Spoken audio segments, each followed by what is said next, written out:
Hello, welcome back to the CCW Retro Podcast. I'm Gobby, and this is...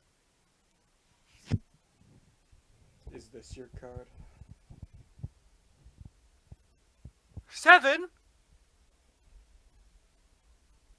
6. Michael. I'm his co-host Mikey. Welcome to CCW Retro Podcast, baby. Whoa! 6. And today, we're watching The War... How did I already forget?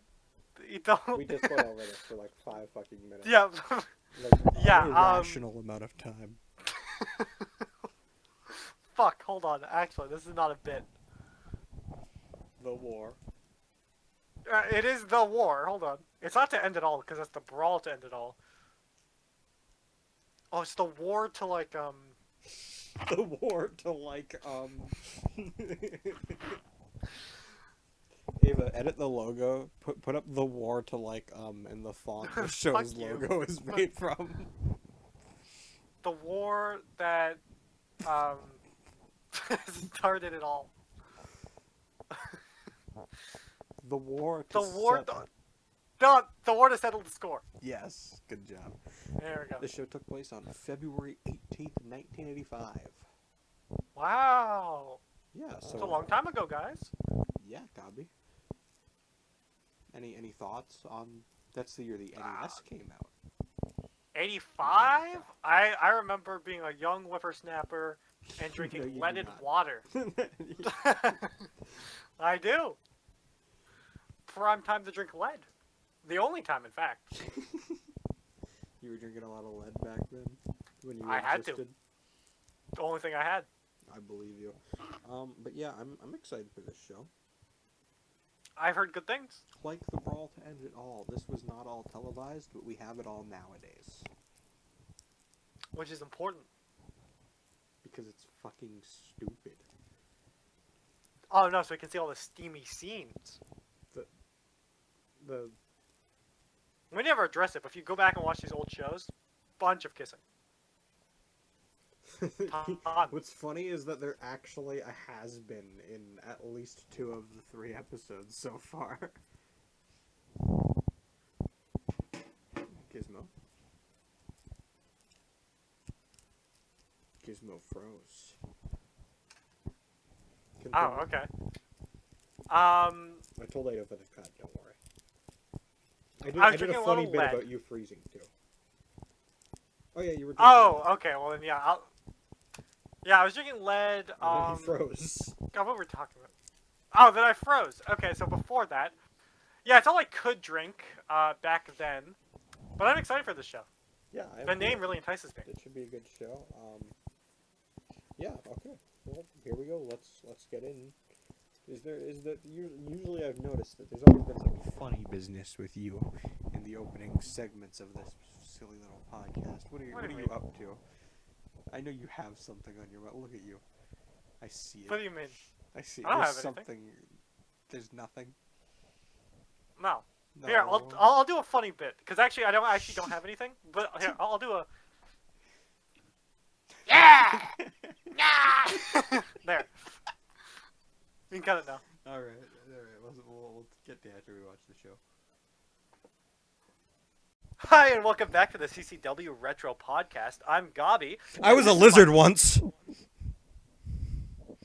What? I was a lizard once. Anyway, today we watched The War to Settle the Score, 1985. I believe February 18th, 1985. Gobby, what were you doing on February 18th, 1985? Oh, fuck. Let's see. I was actually I was in the Madison Square Garden with Danny DeVito. True. Yeah, Danny DeVito was here. We'll get into that. Believe it or not. Yeah, Gobby was hanging out with Danny DeVito. It's true. This was a Weird great guy. fucking show. Oh yeah, no. We were discussing it actually during the show that this is arguably, in our opinion, one of the best shows we've watched. It's pretty. It's a good just show. Like, go watch it. I'm so thirsty for the blue. Well, yeah. So if you guys didn't know, this entire time we were watching it, The blue Michael turns kept- me into a lizard. he drank 3 of these. He keeps pulling them off screen I and didn't. drinking more. No, I didn't. Don't this is the fucking same lie. bottle. This is No. the same bottle. I did not drink 3 blues.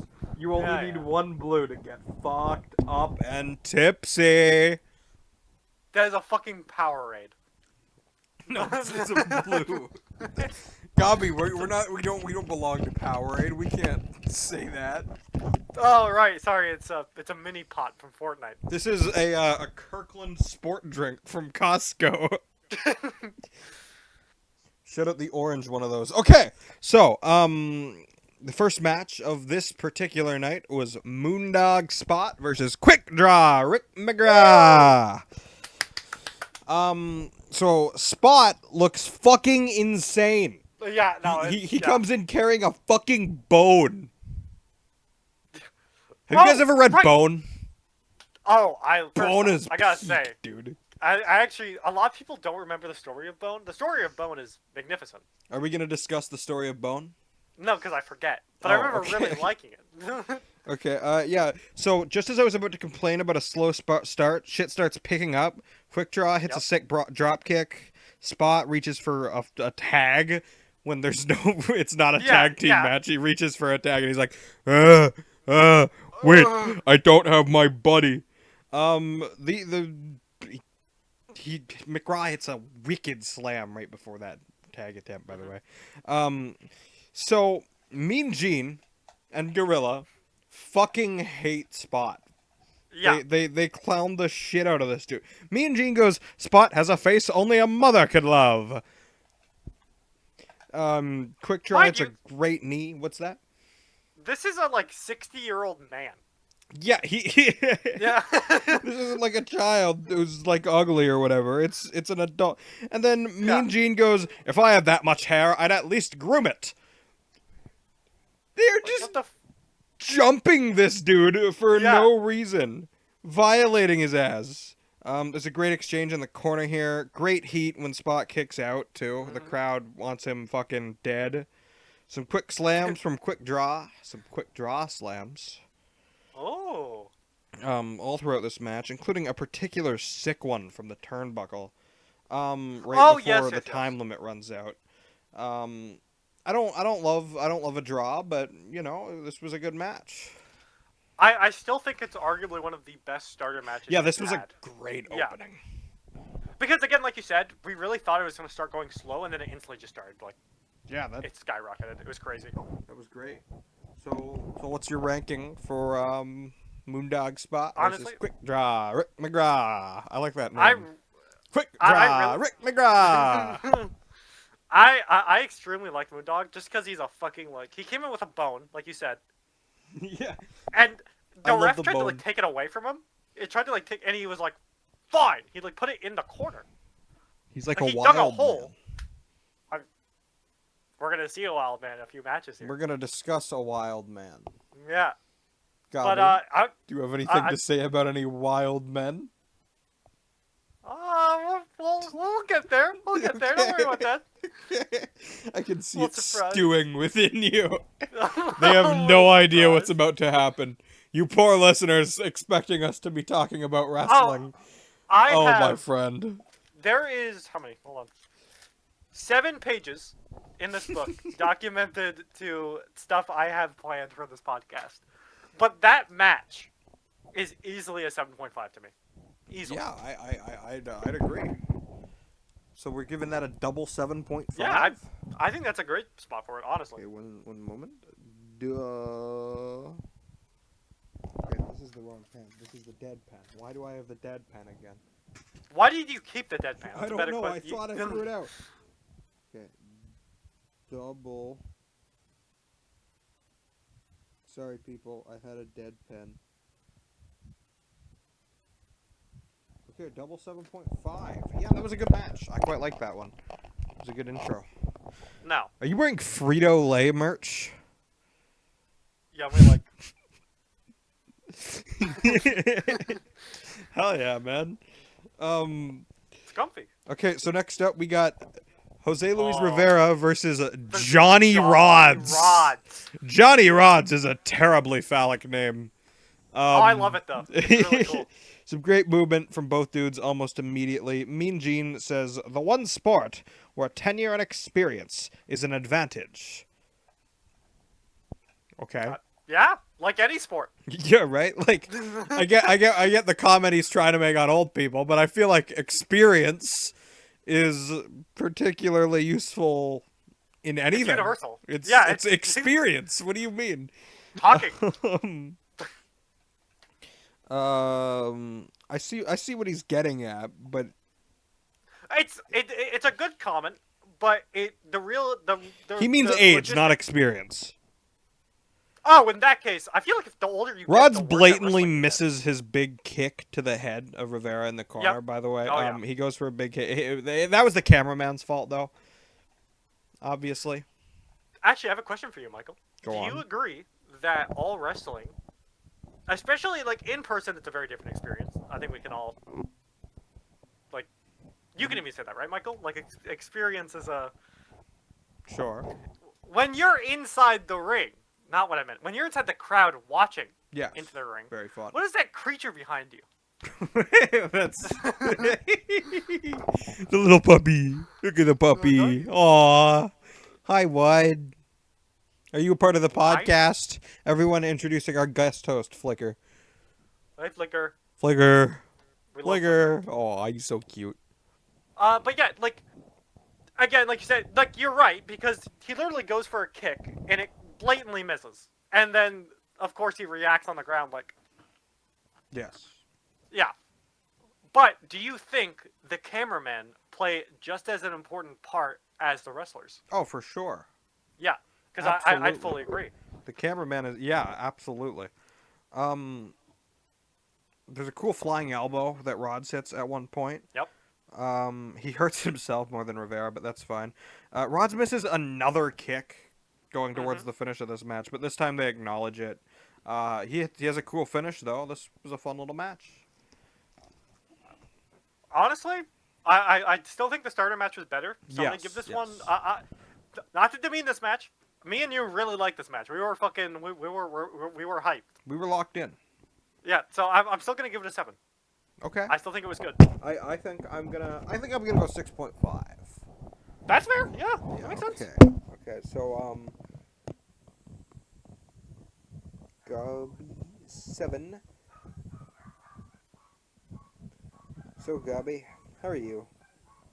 Oh, you know. We don't talk outside of filming this podcast. We aren't actually friends. We're just. Yeah, we're just. We don't even know each other. We were. We met in like a sleep token Discord server, and we were in a VC together, you know, and we were talking while we were like snuggling in VR chat. Yeah, we were. Yeah. We made sweet love in VR chat, and then decided to start a podcast together. About wrestling, yeah. That's all true, by the way. That's definitely not a lie. Okay, so next up, we got. Oh, can I introduce him? Going from a terrible name in Johnny Rods to an incredible name. Hillbilly Jim. Hillbilly Jim! Oh my god. Reen, I put Gooper. I do not think that's how you do not think that's how you spell it, but you wrote Reen Gooper? Reen Gooper. Reen Gooper, everybody. Okay, so this is Hillbilly Jim versus Rene Goulet. There you go. Or Reen Gooper. Yeah, Hillbilly Jim is a great. He gets a huge pop. God. This dude looks fucking awesome. Go search up a picture of Hillbilly Jim. This guy's a mountain. He's huge. Oh, one second, Gobby. Yeah, Hillbilly Jim is fucking awesome. Yeah. There's some weird glitches in Gorilla's mic during Hillbilly Jim's entrance, though. Oh yeah. They cut to Andy Warhol in the crowd, the renowned artist. We discuss him in my college sociology class, actually at what blank college.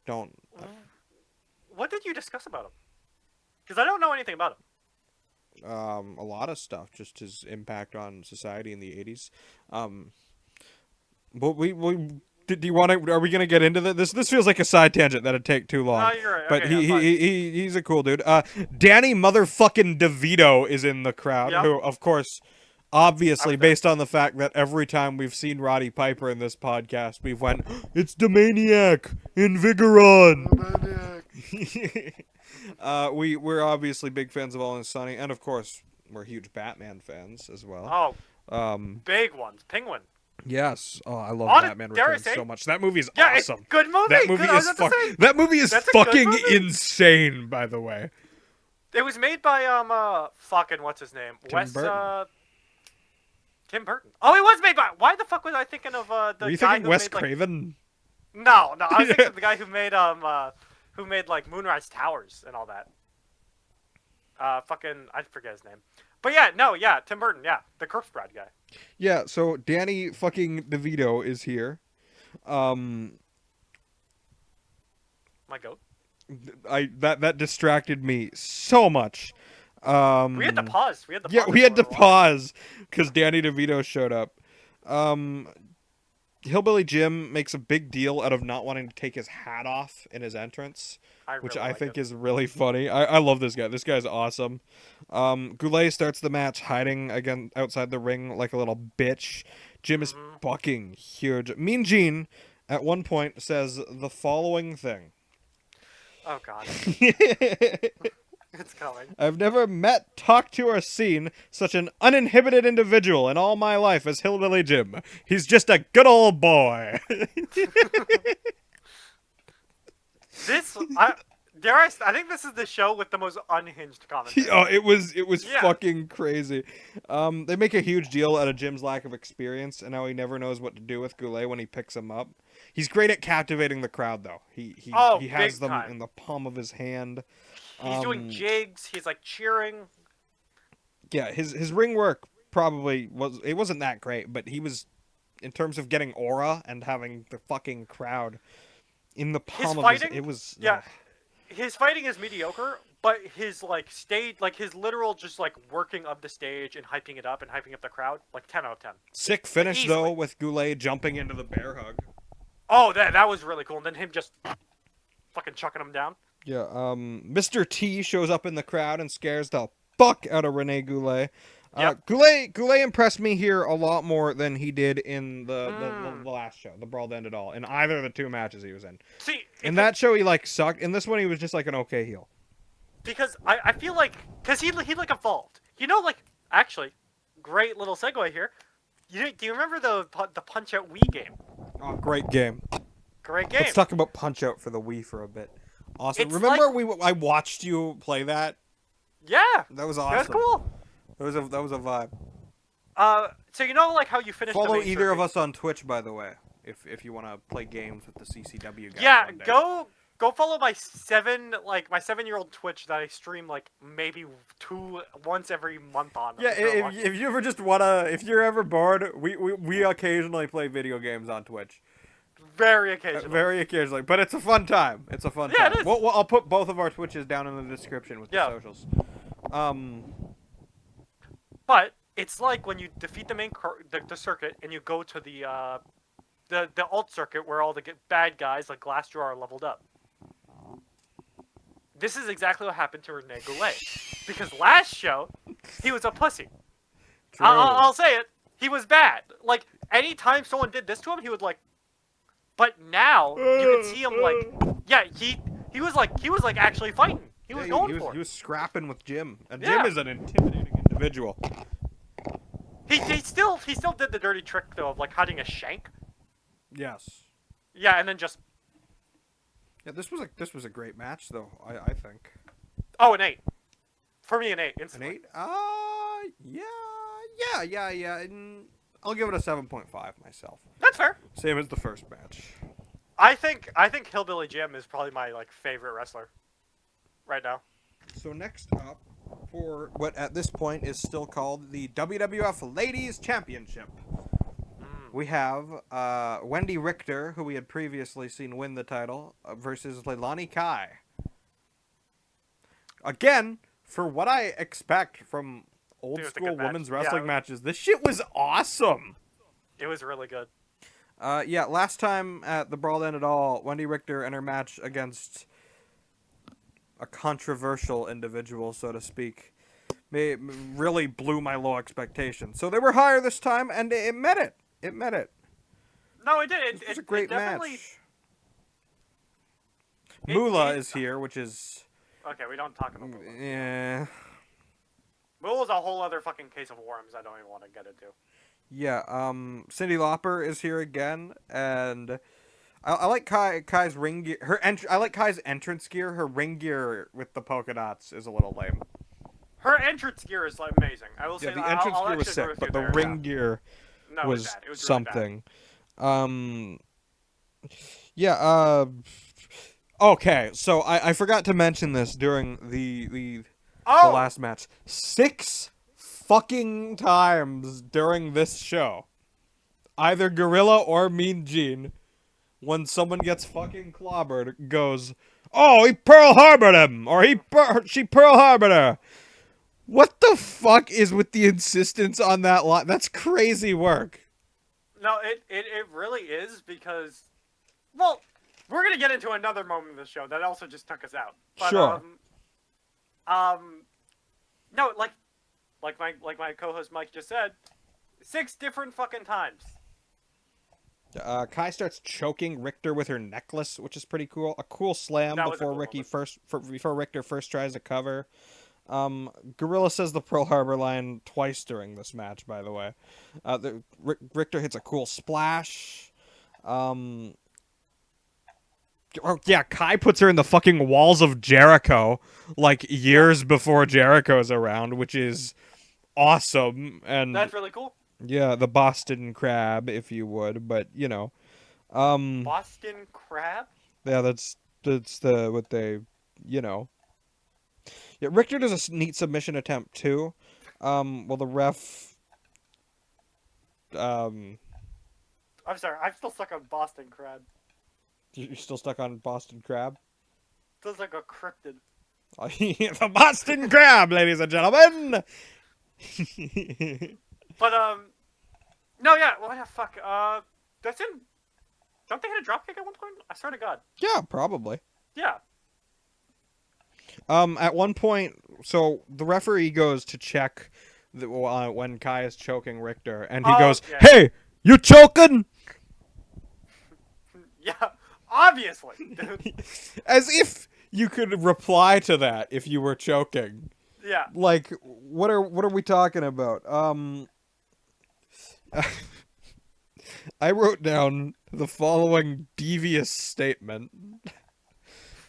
Wendy Richter had a great ass. A Pearl Harbor of an ass. Fuck. This show, honestly, go watch it if you just want like a fun wrestling event. Yeah, this show's fucking awesome. Yeah. This was like kind of hard to find too, which is crazy to me.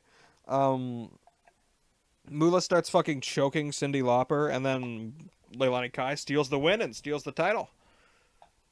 That bitch. Yeah, Richter chases her off. New champ. Great match. Good match. Don't love the outcome, but that's wrestling. Yeah, you never know.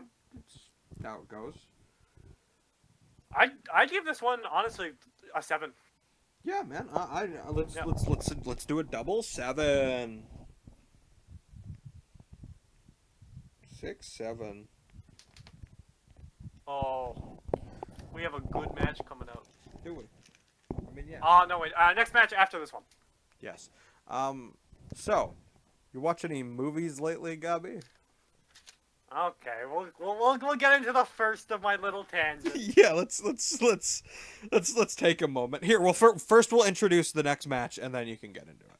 Okay, yeah. How about that? Yeah. Okay, so next up we got David Sammartino, son of the legendary Bruno Sammartino, versus Moondog Rex.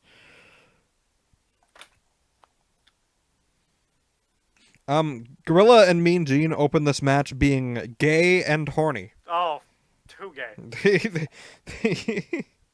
They show Rex's bone too, by the way.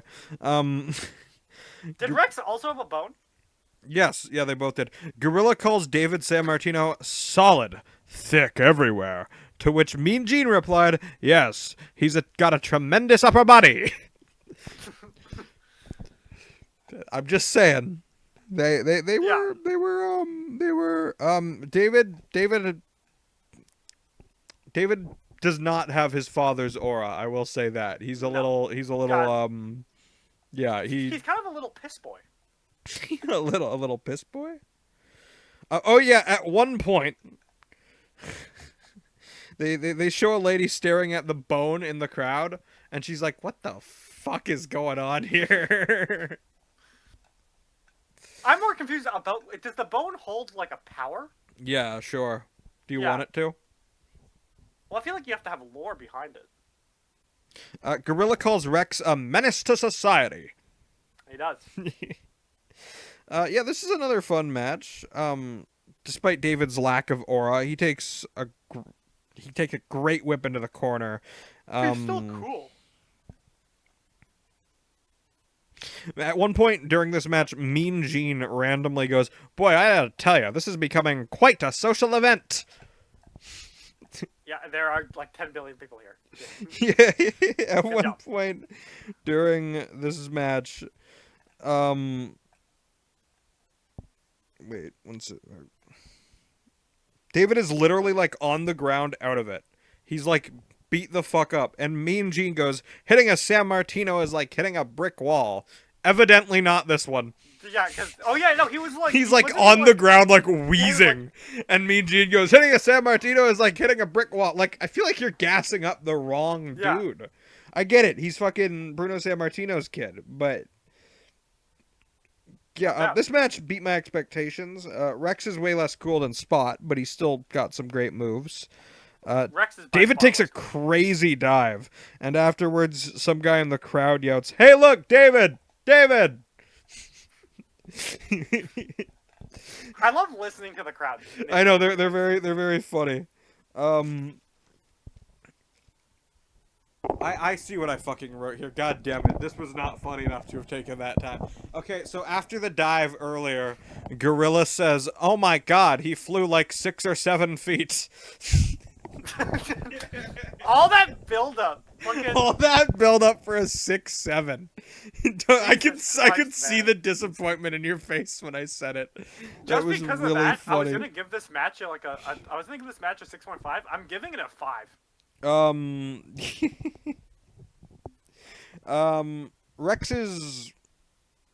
Rex is beating the ever-loving fuck out of this dude. David starts briefly turning around with some punches and a pretty okay slam. He whips him to the ropes and then gets hit with a fucking crazy knee before he tries to whip Rex into another great slam, which he hits. And I mean, yeah, that was the finish. David actually won. He shocked me. I was not expecting David to win. It was a shocker. Well, because the entire match he was on the fucking floor dying. This match I'm gonna give a 6 myself. 5.5. So Harry and the Hendersons. Okay, look. Okay, he kind of already spoiled it. I had a whole fucking we can cut it out. We can cut it out. No, we'll cut it out. I want to see your opening. We'll cut that out. Ava, cut that out. Okay.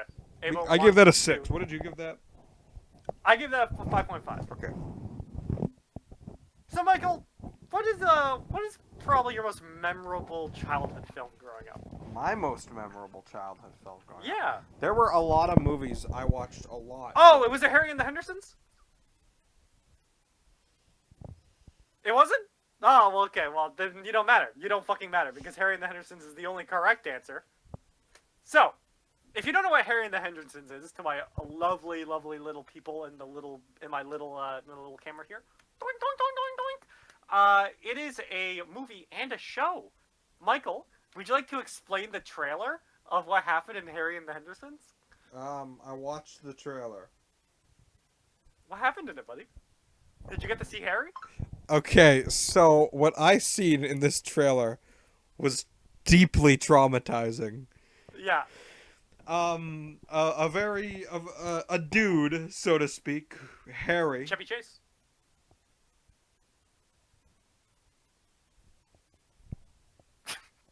Continue. I was talking about Harry. Oh, Harry's not played by Chevy Chase. Yeah. So, yeah, you know what, Gobby? Just explain this fucking movie. Look, I didn't watch it or anything. I just watched this watched movie. the trailer. When I was a kid, I was a very, old... I liked older movies, because I just found them a lot better. Especially, I actually really liked the show Elf growing up. It's a good show. Anyways. Elf? Yeah, the fucking weird alien. Elf is based. Yeah, it's a good show. Harry and the Hendersons is kind of the same idea, but instead of an alien who eats cats, it is a Bigfoot creature with one of the most haunting designs in cinema I think I have ever seen. You guys, you're probably imagining something terrifying. I need you to scratch that. Yeah. It's 1,000 times worse than whatever the hell you're thinking of. It's... Ooh. Hulk Hogan in a gorilla suit. That is the best way I can describe Harry. But this movie is phenomenal. It is arguably one of the best family pictures I think I've ever watched in my entire life. And it means utterly so much to me. So now, let's talk about the TV show you mentioned. Because Okay, the movie, I have a troublesome past. I have a troublesome path. Where the hell is this going? I recently rewatched Harry and the Hendersons, recently, 3 years ago. Okay. And when I was searching up Harry and the Hendersons to rewatch it, the word Harry and the Hendersons 2 popped up in the most searched thing. So I was like, okay, what's this? So I clicked on it. There is a TV show. Okay. About Harry and the Hendersons that ran for, apparently, 3 seasons, which is still too many. But, not even that. Whole new family. I believe it's supposed to be the same family from the film. Completely new actors that look nothing like the original family. Completely recasted. As well as, this is lost media. I cannot find this show anywhere. I have tried. If you have a source, send it to me. Yeah, viewers, if you have access to the Harry and the Hendersons TV show, DM it to our Instagram account, link in bio. I need to see it. Yeah. Gobby will be eternally grateful. Gobby will give you one of his teeth. I'll send you a vial of my spit. Whoa. You can do anything with it. Okay. All right. So, no words can prepare one for the opening segment of the following match. Communism versus patriotism. Let's slow down. Okay, so the following match is Nikolai Volkov versus Swede Hansen. I love him. Volkov is managed by classy Fred Blassie, who is wearing a sick outfit that I would love to wear, but would probably never afford. You would be my manager. I love the 80s. I love how in the 80s it was so easy to make a villain. You just plaster him in Soviet imagery. This Volkov's outfit, all red shirt, in yellow, the hammer and the sickle and the star on the back. Yep. And on the front, it just says USSR in yellow. It's honestly a good fucking outfit. I actually really like it. During Volkov's introduction, people start throwing shit into the crowd. I love it. Swede Hansen is billed from Slaughter Creek, North Carolina, which is a cool name for a place. Cool enough that I Googled it and found there is no Slaughter Creek, North Carolina. No. According to Google, Swede is actually from New Jersey and died in South Carolina. So I don't know. That's even worse. What the fuck is going on here? Okay. Anyway. Hold on. Slow down. Anyway. Before we build this up, I want you guys to pause the video and think for maybe 2 minutes. Yeah, what could be so horrific and shocking? What could happen? This guy, New Jersey. Two things happen. Yeah, 2 things. The 2 things you probably could never predict. Michael, introduce him. So, Swede comes out. before we talk about it, Gorilla calls him good old Sweeter, which sounds like a slur. Yeah, And- don't love that. And following that, immediately following me making the sounds like a slur comment, I notice what Sweet Anson is carrying to the ring with him. Now, I originally thought it was just an American flag. Yes. It's close to that. It is a flag from America. Mm-hmm. So, Michael, how much do you know about the Confederacy? Sweet Hansen pulls out and starts waving a Confederate flag around the ring. And the crowd goes fucking wild. They pop for the Confederate flag. Also, don't give me any of the rebel flag bullshit. No, that's bullshit. It's stupid. I get enough of that shit from Pantera It's fans. an awful I love symbol. Pantera. It's an awful flag. Yes. And then, to not only, we're already aghast. We can't believe what's happening. We paused it. So we finally unpause, and then, whilst Hansen is waving around a Confederate flag, Volkov starts fucking singing the USSR national anthem like a fucking band kid. Like, Oh my god. what? I'm sitting here again, and people are throwing shit in the ring as all this is happening. This is the craziest fucking intro. I wrote like 2 pages before we even got into the match. I also think it was the full national anthem. He sings for like a while, and Fred Blassie is like singing along. It's such an insane. So them two singing the Soviet anthem while Sweet is waving around the Confederate flag is fucking crazy. It's an image. Someone throws a fucking tennis ball at Volkov from in the crowd.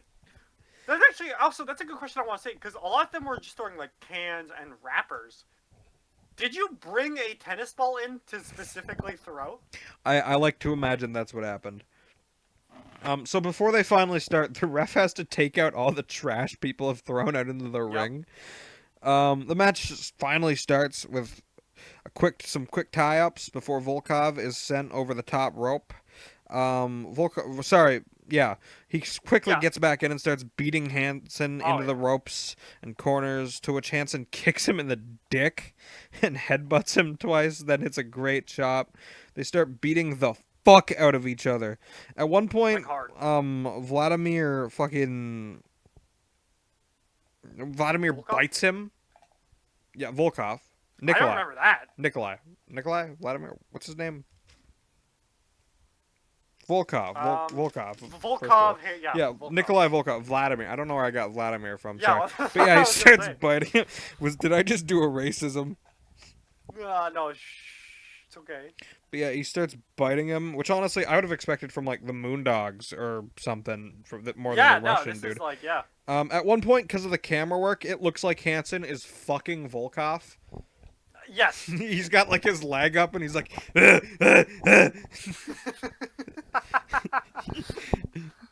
average person who owns a Confederate flag, I suppose. Yeah,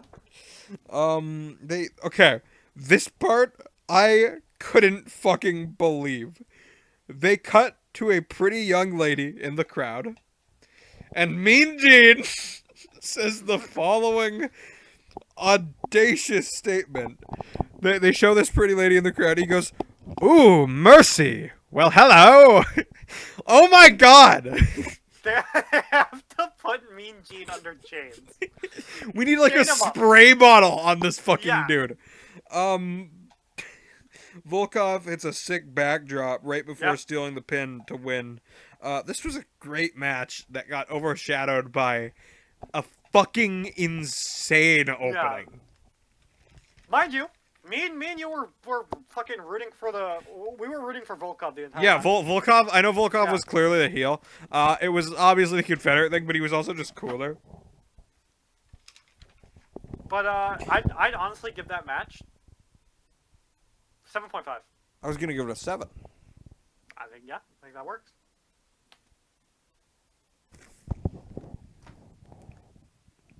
You're very pretty and sweet and nice. We love our All of editor. those things were a lie. Whoa. All right. Okay. We're back. Now we got. Okay. Now we got. Hold on. Okay. We got Jimmy. We got Jimmy Sahuki versus Cowboy Bob Orton. Jimmy Sahuki. Okay. So I want to start by saying we're not gonna talk about the Jimmy Snuka Nancy Argentino thing. We're not gonna get into that. He did kill this match, though. We feel it would be drastically inappropriate to discuss in the comedic tone of this podcast. Anyway, right after we decided on not discussing it, Snuka makes his entrance accompanied by police. You can't make this shit up. Yeah, no, it is honestly a perfect intro. Yeah, like it is. We pause it, we say the whole thing about how we're not gonna make jokes about the Snuka situation. We resume, it cuts to him surrounded by 4 police officers, and we're like, okay. Well, now, like, come on. I don't think we have a choice. Yeah, if he didn't do that though, like, we're awful. We're not above joking about it, but. Anyway, Bob Orton is back, so Gobby is about to break out the tissues. And immediately after, so Snuka comes in with the cops, and Gorilla goes, "Look at the Superfly. Is he in good shape or what?" And Mean Gene says, "Look at him." No, don't get me wrong. I'm gay. You are, but men. I don't think Gorilla Monsoon and Mean Gene Okerlund were. It's just the continuance of the comments and how badly they phrase them. Yeah, it's devious. This match takes a great start. Superfly whips the Cowboy into the corner, crazy fucking style. Did he like kick him in the balls? He winds up. He flips Orton so hard into the corner. Oh, right! He ends up laying Gargano style on top of the turnbuckle, and Superfly runs up and kicks him in the chest, and he starts flopping like a fish out of water. And he does it again. He looks in fucking agony. Orton flips and hits his balls in the ropes. And like, It's kind of a brutal, because you can see him, he's like... Anyway, so this match is off to an awesome start, right? Oh yeah, it's great. Anyway, so half the screen is now taken up by fun facts about things that happened in February 1985. And because WWE decided these were so important that they were going to cover up this great match, I wrote them all down. So we're going to discuss these fun facts. The first fact they give us: Madonna's album "Like a Virgin" hits #1 on the charts. Great album. Wow. Great fact. Really important to wrestling. And then right after that, they give us a first class postage stamp increases from 20 cents to 22 cents. Riveting. Now, riveting.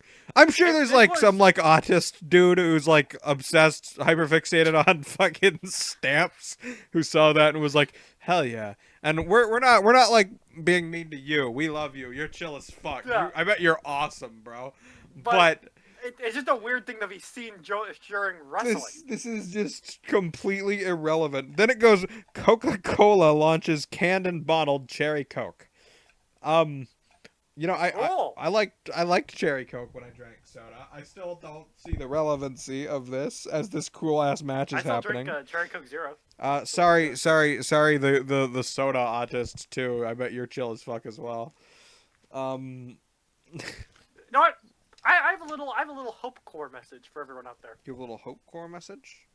If you truly find something so utterly interesting, no matter how mundane it is, you are literally a perfect human being. Because that is what it is very true. We're not making fun of autistic people, by the way. We are both obviously autistic.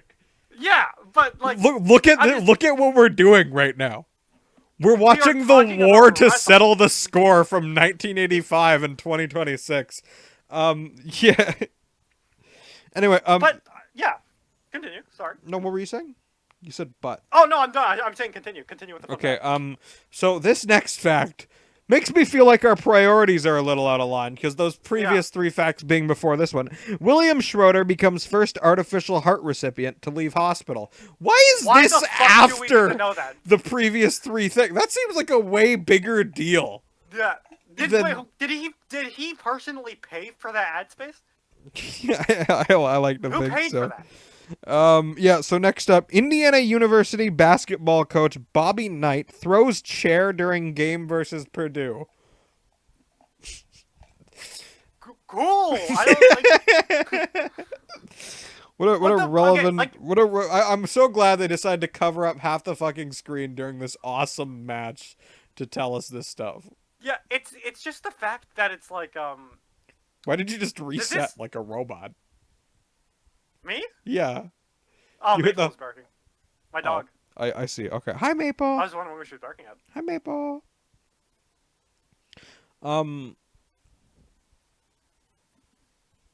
What were you saying? I don't fucking know. All right. Well, this match is wicked. Both men are incredible talent. Awesome shot of Orton down on the ground cowering while it cuts to Oh, yeah. Snuka's face, and he looks fucking insane. He's tweaking. Yeah, this was a great match. The finish. Orton hits a sweet suplex, goes to the top rope. He goes to jump him. Snuka catches him with his legs and flings his ass into the corner. It was Yeah. awesome. And then he goes all fucking crazy before hitting a great elbow. And then he goes to hit a springboard sunset flip roll up for the win. Mm. This was a great match. Snuka killed it. 7.5. Shut up. 7.5? Yeah, I mean, I'd agree with that. I like both I feel of like these it's people. kinda- Really good.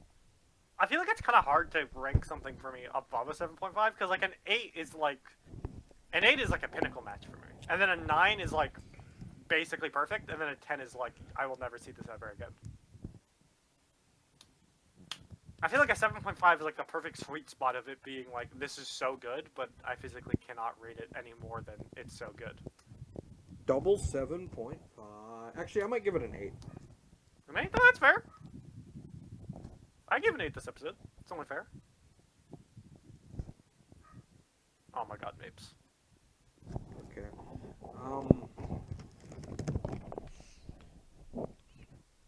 You look like you've got something else on your mind. I have a few little tidbits on my mind. All right. Well, let me introduce the next match, and then we can I'll cue in. Yeah, you can give us an interesting little fact.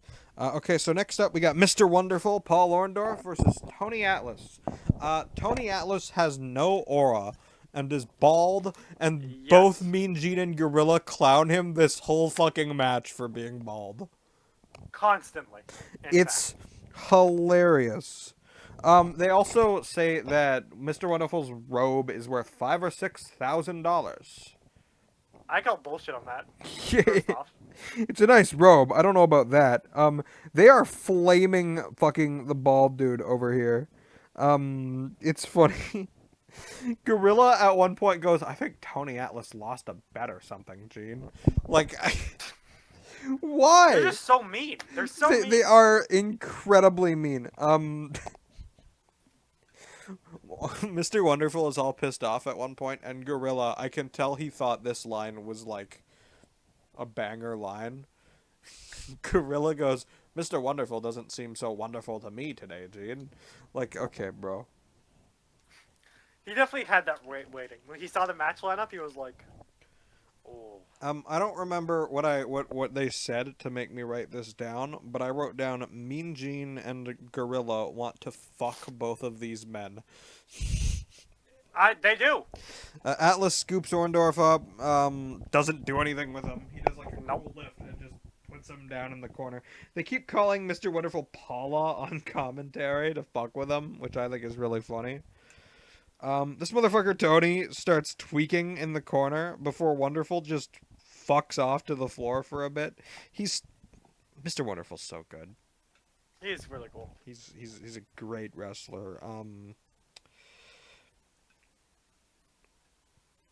Yeah, so they just hate Tony Atlas on commentary. Atlas hits a great pile driver, one of the best moves he hits in this match, and Gorilla goes, "That wasn't quite done with the style Orndorff would have hit it with." Bro, My Jesus, man. bro, leave this dude Tony Atlas alone. Yeah, Wonderful steals the pin via roll up. Yeah. Now, I'm gonna be honest. Mr. Wonderful carries this match, Yes. and for that reason alone, Tony Atlas is only memorable because Gorilla and Gene fucking obliterate his ass this whole match. But honestly, I'd still give it a 6. Yeah, I'd give it a 6. Double I 6. still think a 6 is a good rating. Yeah. Now, Michael. Now, Gobby. What am I talking about? What are your opinion on gourds? Gords? The fruit. I don't really have a strong opinion on gourds. Okay. Now, what if this gourd? Like, what if I had a gourd? Okay, I'm picturing It you. came- Ava, put a gourd in his hand right now. Put a PNG of a gourd. Yeah. Now, what if this gourd started talking to you?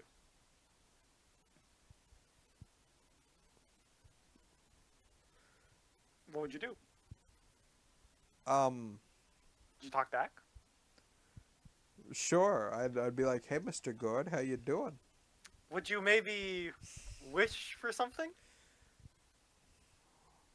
What the fuck are you getting at here? I have no idea what he's going towards here. Would you perhaps wish for maybe your paper airplanes to come to life, or to go to the moon?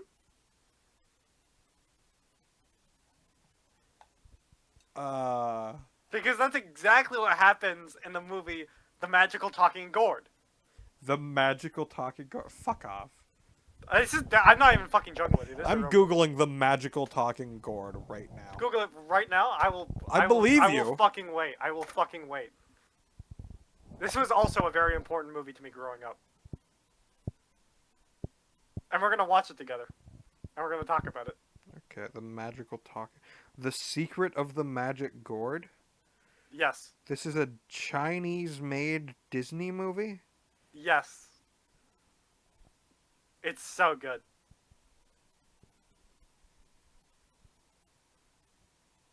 You look sad. I am shocked. Can you like flash a picture of the mascot up at the screen? Maybe I can. I can. I'm just gonna... Oh, you can't see that at all. Okay. Oh yeah, you can. Yeah, you can. Yeah, there you go. Yeah. Ava, put up the Magical Talking Gourd. Now I'm not even gonna like. I just wanted to talk about that. I'm not even gonna go into it. Go watch that movie. Okay. Are we gonna get into it at a later date? When we watch together, yeah. Okay. I forget most things about it. To be fair. All right. You The guys should also Magical go watch How to Talking Eat Gourd. Fried Worms. That one I remember. That's a good movie. I like that one I movie a remember. lot. That one I watched in school. Did you watch? That's a fucked up movie to watch. That, Yeah, that we movie watched like teaches you how to bully kids. Yeah, we watched that in school. It was fucked up. Jesus. We watched that and Coraline in 3rd grade. Back to Two. back. Two weird back to back. Yeah, I don't remember why the fuck Nightmare was our Run teacher Rotation. like Jesus drunk. Christ. Yeah, the teacher was like, "Let's teach you about bullying and the fucking like just have nightmares for 7 weeks." If you were in my 3rd grade class and you remember that, please tell me why the fuck we were doing that day, because I don't remember. Okay, next up. It must have. Yeah. Okay. Next up. For the WWF Tag Team Championship. Okay. Wait, hold. Wait, Ava. Just wait for mine. Dog, bark, bark. Just wait a minute. Woo. Woo. It's because someone came up to the door, so now they're gonna keep doing this until they can't see them. I understand. We're good. Okay, so next up for the WWF World Tag Team Championship, we got the U.S. Express, Barry Windham and Mike Rotundo versus the Spoiler and the Assassin. Not that Spoiler. assassin. Yeah, A new assassin this time. Another assassin, the WWF assassin, not the NWA assassin. Yeah. I was getting ready. I was excited for this match to be a banger, right? I was ready. Oh, I thought we were and ready. don't get me wrong, this match was a banger. It was really good. It was. I did not expect Now, this Michael, at would you all. mind if I took the stage on this one? Yeah, 1 minute, because Mario's here. We want to talk about Mario, of course. Oh, true, Captain Mario Lou. is here. Yep, Captain continue. Lou. And of course, Mike Rotundo is the father of Bray Wyatt, who is probably my favorite wrestler, maybe.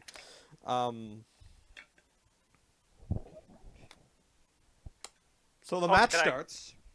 Oh, okay. You were signaling me to take it. Okay, Yep. I didn't know if that was.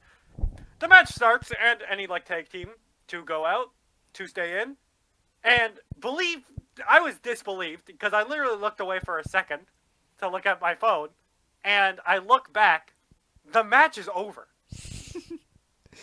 So, Mike Rotundo runs in, drop kicks the fuck out of one of the dudes, tags Wyndham in, Wyndham pins him. It's over. Yep. The spoiler, specifically. Yeah, that. I mean,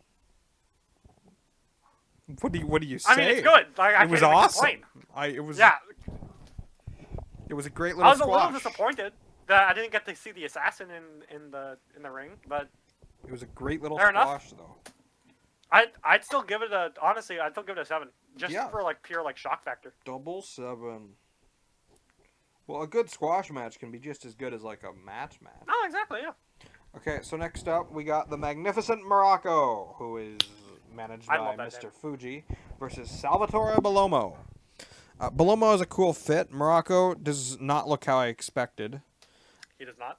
Mean Gene and Gorilla start just naming martial arts at one point in this match, like karate, kung fu.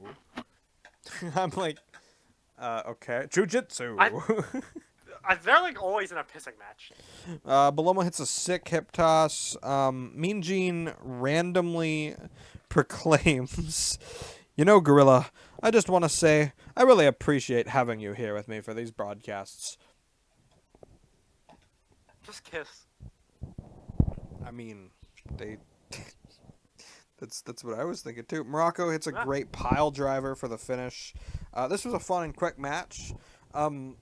This match I think is most memorable because after Morocco wins, he starts screaming wildly, "Where is Hogan? Where is Hogan?" Didn't we go back? We went back to listen to it again. Yeah, bro was mad. Yeah, this match I'd give a 5. I honestly, I'll give it a 5.5. Okay. I got a big chuckle of him just screaming Yeah. "Where is he?" But that was after the match.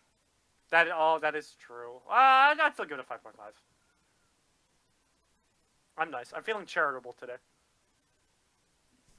All right.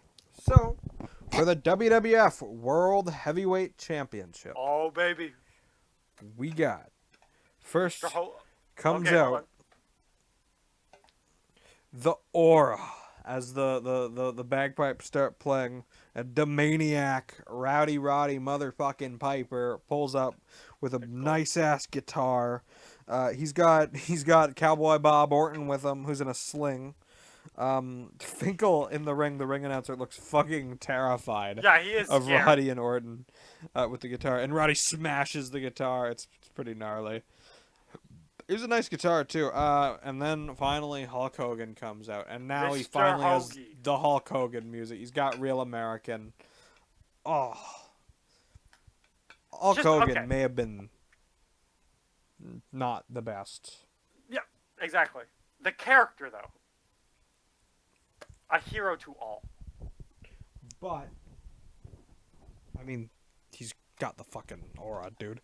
Hulk Hogan. The crowd pops fucking crazy. Goes right into a sick brawl. Double slam from Hogan. Elbow drop. Mean Gene just starts shouting the names of people he sees.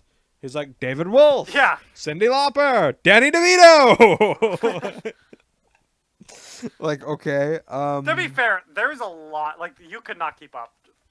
There is so much. So much happened. Yeah. The maniac Piper takes control back and tries a sleeper hold and starts choking him. And Mean Gene and Gorilla are shouting at the ref while he's choking him. He's like, "Check the choke! Check the choke!" Yeah. Then Cowboy Bob Orton yanks Hogan's hair and Hogan bucks him up. To which Gorilla once again says, "Holy Toledo!" Mr. Wonderful is here and he jumps Hogan. Cyndi Lauper gets up on the ring apron and stares down Mr. Wonderful, and I'm like, what's about to happen? Gorilla and Mean Gene and Gorilla, they just start like fucking screaming, like, "Get out of there! Get out of here! She's so small! She's so small!" And then Mr. T pulls up and gets on the ring apron. Mean Gene uses the Pearl Harbor line again. Yep. As they jump Mr. T. Hogan starts hulking up in the corner. Security pull apart Hogan, Mr. T, Cowboy, Mr. Wonderful, and Roddy Piper from all killing each other. The match is disqualified. Hogan grabs a mic and goes, "Piper, Wardorf, get your butts back out here!" And then he goes and he hugs Mr. T. He does. He hugs Mr. T and gets the win by a DQ. Okay, so this match... I'm going to be honest. If I can be so bold. If you may be so bold, you may. It did have my goats, Mr. Hoagie and the Maniac. However... It just kind of breaks apart into a brawl. Yeah. It's barely a match. It's just an epic brawl. But that's not bad either. So honestly, I'm still going to give it a 7. Yeah, a double 7. Yeah. I'm still going to give it a 7. But compared to the other matches we've had for the finals, not the best one. For sure. Okay, so we go backstage, and I'm so excited. Oh, this was awesome. Oh yes. So Mean Gene starts alone with Alan Hunter, who I don't really know who that is. Mean Gene says, This war was supposed to settle the score, but it doesn't seem the score has been settled at all." Thanks, Mean Gene. And then Mean Gene interviews Hulk Hogan. Mr. Hoagie. Mr. Hogan. So obviously I had to write down some of the many brilliant things he says here. Read.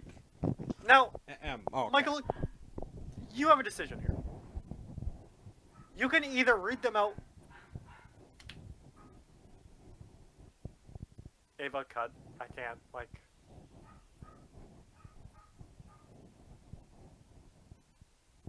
I hear my sister upstairs literally, communicating with them.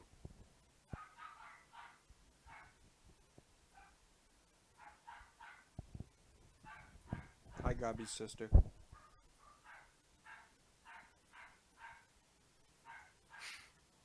Oh my fucking god.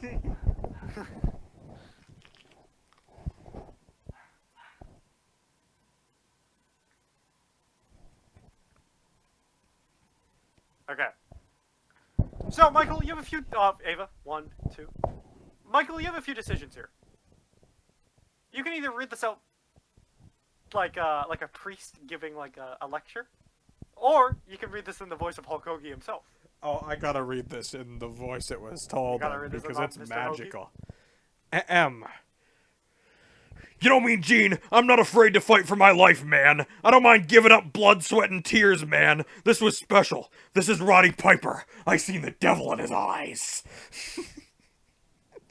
Oh my god. Yeah, I seen the devil in his eyes, brother. And more than that, it was the rock and wrestling connection. It's not a dream. You talking about a war, Mean Gene? I'll show you guerrilla warfare, brother. He stutters like that. He stutters through it. You have the breathing down, because through that entire scene, he is taking, small breaths throughout every word. And then he goes, "The war goes on! I'll die for rock and roll in this title, brother!" Hulk, how we love you. And then Cyndi Lauper comes in, and Hulk Hogan walks up and kisses her on the face, and she looks incredibly uncomfortable, obviously. As So anyone would be. Cindy starts cutting her own promo, but Hogan keeps fucking talking. She's talking, but Hogan is talking in the background. Well, she's talking. Imagine Cyndi Lauper saying something, and then Hogan's going, "You know, that's the exact sentiment of this whole community, brother. Hulkamania and rock and roll will never die, man." What are you talking about? Like, And then Lauper is still talking. Hogan points out of the ring. We're out of the room where Mr. T is and goes, "That's Mr. T, man. That's the dude, Mr. T. He came by my side like a brother. I love you, man." Mean Gene keeps trying to wrap it up while Hogan is yelling, "You gotta stay hungry. I see the eye of the tiger in your eyes, T. The eye of the tiger, dude." Then Captain Lou takes the mic. Oh, God. oh my fucking god. Also starts fucking tweaking. Screaming, in fact. Like, not. Screaming as Mean Gene is like terrified. They have to pull Lou out. I swear to God, security comes in and like drags him out. Okay, so Mean Gene interviews Andy Warhol, and then he interviews some other dude who I didn't catch the name of, who goes, "Yeah, Hogan walked by me and sweated on me. That was hot." And then Mean Gene makes the mistake of asking, "Was there anything else you enjoyed this night?" "Yeah, the ladies' match. That was hot too." Someone get this creep out of here, bro. Fucking Billy Squire comes in here. Yeah. Awesome fucking musician.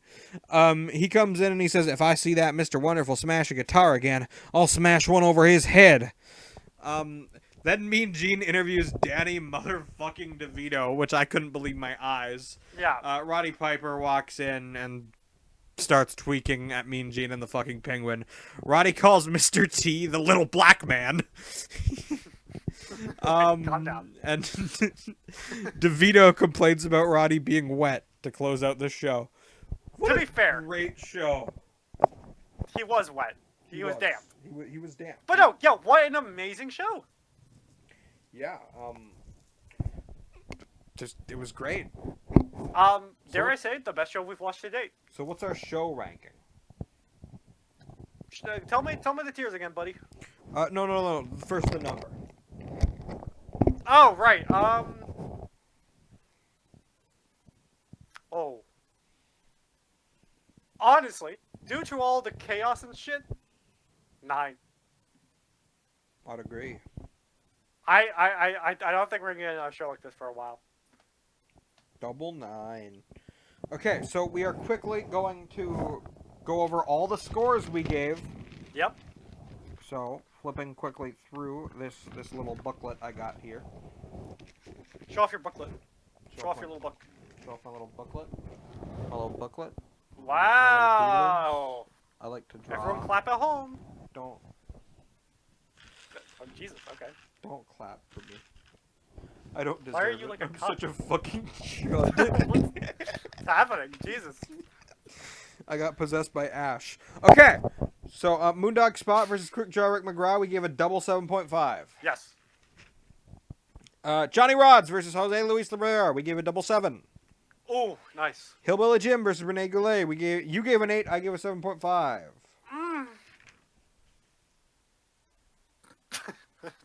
Continue. For the WWF Ladies Championship, Wendy Ricker versus Leilani Kai, we gave a double 7. Yep.